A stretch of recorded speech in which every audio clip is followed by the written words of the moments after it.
and after the war in Sudan.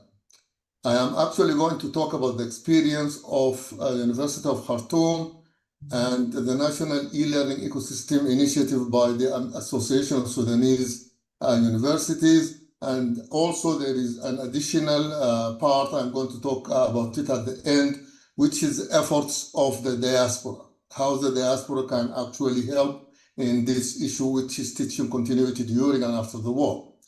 And therefore, I'm going to discuss it at 3 levels. The first, I'm going to introduce the concept of teaching educational continuity during disruptions in general. And then I'm going to share with you the experiences of the University of Khartoum, the Association of Sudanese Universities, and the Council of Expatriate Sudanese. And then I'm going to propose a model to deal with the issue based on these 3 experiences. So, as you know, higher education institutions need to be resilient. And to be resilient, they need to have a business, what is known as a business continuity plan. And in fact, the International Standardization Organization prepared the standard for it, special standards for business continuity. And part of it for higher education is the education continuity plan. So what is proposed worldwide, especially after the COVID-19 pandemic, that higher education institutions need to have a teaching continuity plan as part of their business continuity plan. And there were many guides and blogs were written to help institutions establish and prepare these teaching continuity plans. Now, this concept was highlighted further by the pandemic. So the pandemic highlighted the need for business continuity plans because higher education institutions were taken by surprise. They were not prepared.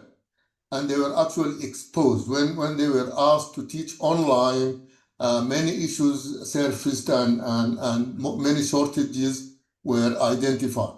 So it was highlighted that people need what is known as an education continuity plan. Now, after that, many institutions actually prepared and implemented teaching continuity plans, but the most famous were the Massachusetts University, Massachusetts Institute of Technology, and Elon University, owned by Elon Musk. They prepared intensive teaching continuity plans and they implemented them, and now everybody is using them as a benchmark. So I needed to highlight this issue from the start of my talk, that for higher education institutions to be resilient, they need to have an education continuity plan. Now, the disruptions, like many regions in the world, Sudan witnessed a series of crises, in fact, and they were a series. They started with the pandemic, and the pandemic overlapped with the uprising, and then the uprising merged into the current armed conflict. So these disruptions, these events caused a number of disruptions in all aspects of living, and education was no exception. So education was disrupted like any other part of life, and so higher education institutions had to continue their mission one way or the other. And I was happy to see an experience presented by Professor Youssef using simulation as a solution. And so, as we know, this number of disruptions in Sudan started with the uprising in 2019, overlapping with the COVID pandemic, and then merged with the conflict, and they disrupted this life in all its aspects, including education. Medical education institutions needed to continue their education throughout and after the disruption. And this is what I'm going to address mainly, because I am into medical education. Now, one point that I also need to highlight from the beginning is the use of technology.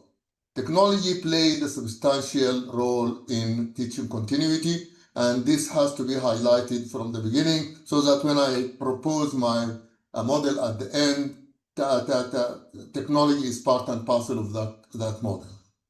Now, the effects of war in higher education institution is witnessed by everybody. It is known to everybody. And by the way, it had maximum effects on the country and the population.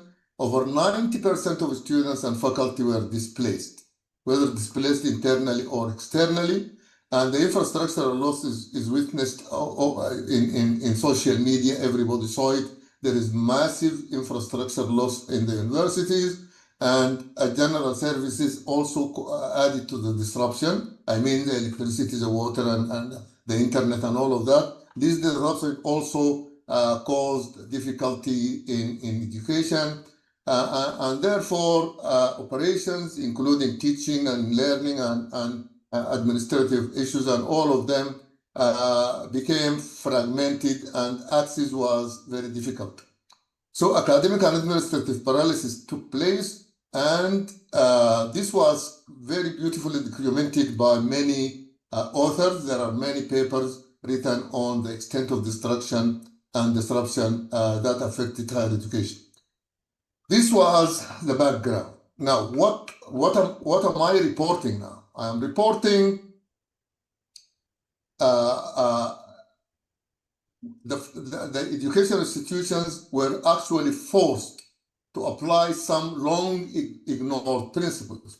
Also, I saw Profusif addressed some of the issues that curricula needed to be changed, faculty needed to be trained.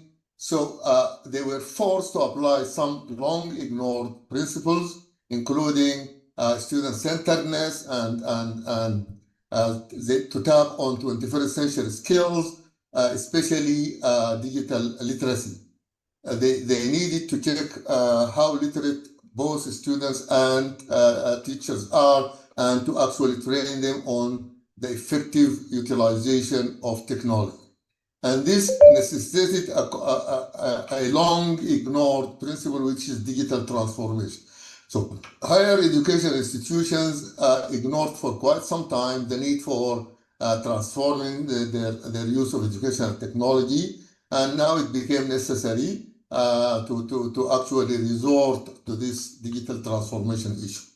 And by the way, this was mainly based on what is known as Badrul Khan's model, and this was supported by evidence. Many papers were written post-pandemic, during and post-pandemic, and they pointed out that technology acceptance and adoption changed a lot. And this actually concept is a very important concept, that there is lag in adoption of technology in all aspects of life, including education. So this lag, there is an improvement in technology acceptance and adoption. Now, educational technology itself underwent big changes. It's starting from that the industry turned the disaster into an opportunity. Now, at the beginning of the pandemic, very few people knew about Zoom and Microsoft Teams and Google Meet and all of that. But they became more visible, they expanded a lot, and they improved a lot. So in the industry worked hard on their products, and they became more visible. There was expansion. The number of video conferencing applications doubled or tripled. The number of learning management systems, all technologies used in education actually became more visible. They expanded and they improved, and this affected both the tools and the learning materials. And also, I was glad to see that Profusif in the geography and radiology are using virtual reality and simulation and digital simulation and all of those issues. This improved a lot post-pandemic. Now, the learning resources were affected, both in quantity, quality, and accessibility. They were not known, they became known, they increased in quantity, their quality improved, and they became more accessible. And these included the tools and the learning materials. Now, the tools, of course, included the video conferencing and the virtual classroom applications, the learning management systems, gamification and interaction applications. All of these changed a lot. Even cloud computing. I used to use Dropbox in the past. It was just a sharing platform. but it became a cloud computing platform. Also, Google Drive, and all of them, they changed a lot from a saving or sharing platform into a cloud computing. So they became very useful for education. So what are the initiatives in which I was involved? The first initiative was by the Faculty of Medicine, University of Khartoum. They called upon me to, because I was very active in e-learning, and they wanted help in terms of health professional education in the Faculty of Medicine, University of Khartoum. So for both e-learning and the continuation of the master's degree, I worked in an initiative with the Faculty of Medicine, University of Khartoum. I was also involved in an initiative by the Association of Sudanese Universities, and this one is an ongoing project, and I'm going to shed more light on it later on. And then I am also, I was a member of what is known as the Council of Sudanese Expatriate Experts and Scientists, مجلس العلماء والخبراء السودانيين بالخارج, and it was dormant for some time. I'm going to just tell you what is happening now. So these are the three initiatives I was involved in. I am reporting these three, and then at the end I am going to present a proposal, actually a model on how to coordinate these issues or these efforts. Now, in the University of Khartoum during COVID-19 and the uprising, we started this distance education through e-learning, and this was initiated. And for that, we needed to organize online training on the use of models. So I was in Saudi Arabia at the time, and now I am in Dubai, but I am conducting these training workshops to educators all over the place. They were in Sudan to start with. So we conducted a number of training workshops or courses for the University of Khartoum first, Faculty of Medicine, and then the Faculty of Dentistry, and then to others, including the National Universities, the University of Science and Technology, Faculty of Engineering, UFK, Faculty of Architecture, University of Bahri, University of Jazeera, Nabta College. A number of them, we organized online training for the use of model for this institution. So the University of Khartoum was the leader in this. We conducted it on the name of the EDC of the University of Khartoum. So, and this was all put in a YouTube channel. And when I share with you this presentation, if you click on this YouTube logo, it will take you to all these materials that we used during the COVID and then during the uprising. And this also continued during the war. Now, to continue the postgraduate education of the Masters of Health Professional Education program, we adopted blended learning, but blended learning that we were using was changed to fully online because students cannot come to the campus. So it was a hybrid model, but we changed it to completely online. And our candidates are in different parts of the world. Some of them are in Saudi Arabia, some of them are in Sudan, some of them are in the United Arab Emirates, some of them are in different parts of the world. So we converted the whole program from blended learning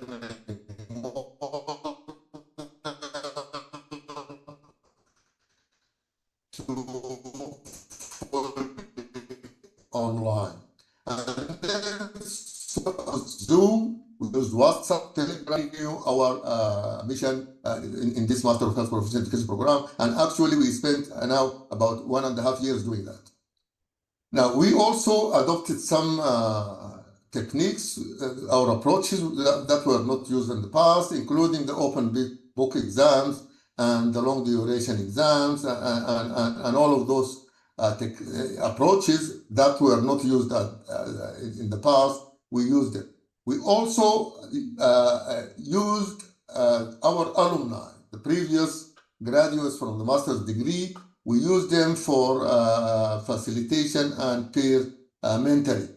So that was also part of the experience, and it is well worth reporting.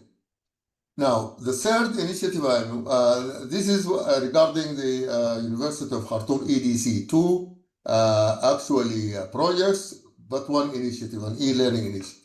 While the Association of Sudanese Universities launched a national e-learning and later developed into an e-learning and simulation ecosystem. And this is an ongoing project. Actually, they started with an e-learning platform, and that e-learning platform was offered to universities.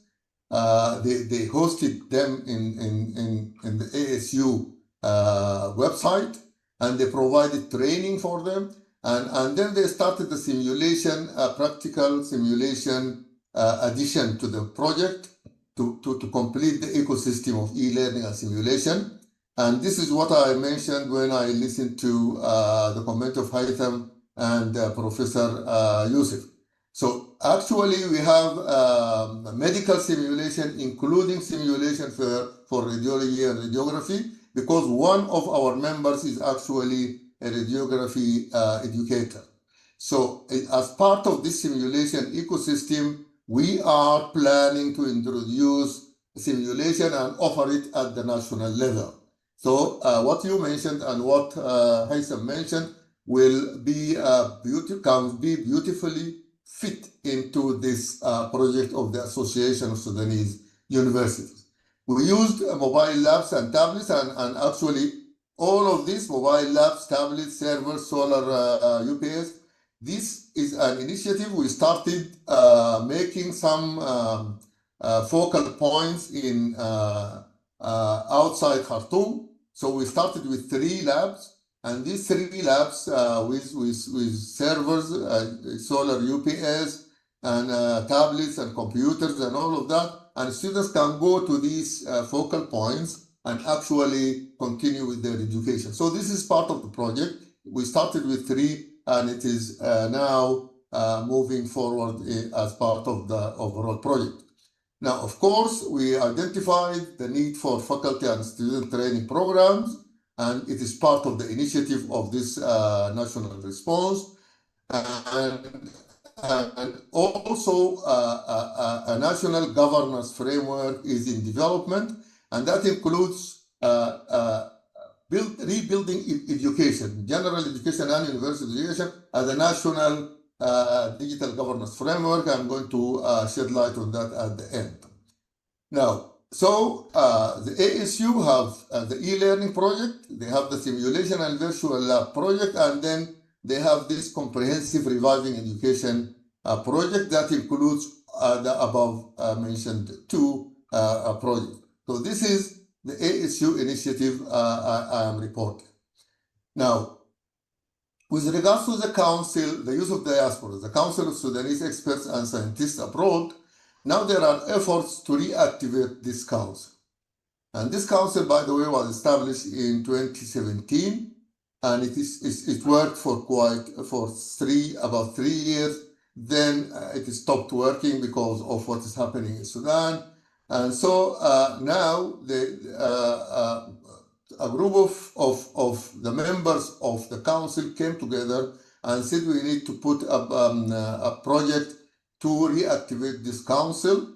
So the group revised or reviewed the organizational structure, and they will start a process of registering the members in 9 geographical regions. And then these members will be divided into 10 sectoral groups, and these sectoral groups will start on initiatives. These are expected to contribute to and participate in the various rehabilitation, rebuilding, and reconstruction efforts. So this is to streamline and organize the efforts of the diaspora. And some initiatives are being prepared. 5 minutes, sorry. No, it's all right. I'm almost done.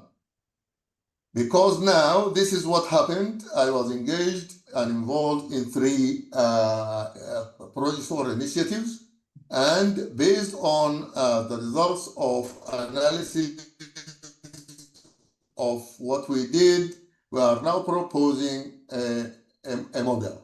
And this model is to collaborate the efforts. Actually, I attended the previous conferences, Rebuilding Sudan, and actually there are many recommendations, many initiatives, many projects all over the place. And these need to be coordinated. Definitely they need to be coordinated. But what was common between all of them are the three levels I identified. I identified a level at the level of the institution, and that is the resilience of the University of Khartoum. And then at the national level, I identified the work of the Association of Sudanese Universities. I gave it as an example of national efforts. And then the efforts of the diaspora. I know there are many diaspora bodies have initiatives. So if we can activate the council and then they all can work together through one national body to coordinate all the effort.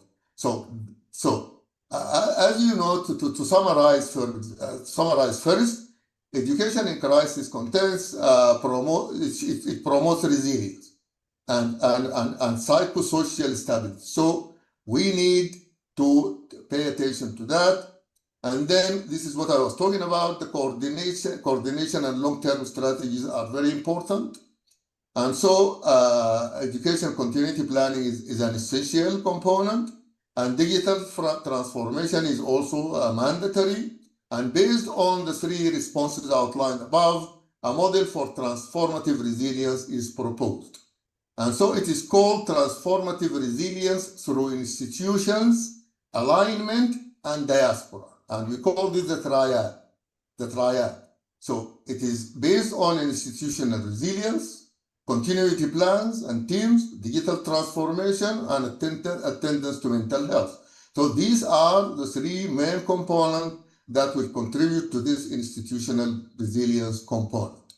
And then national coordination, it could be through the ASU-led governance, equity, e-learning, and digital simulation, or some other body. But this is now ready. People can use that if they like, but this is what is proposed in the triad.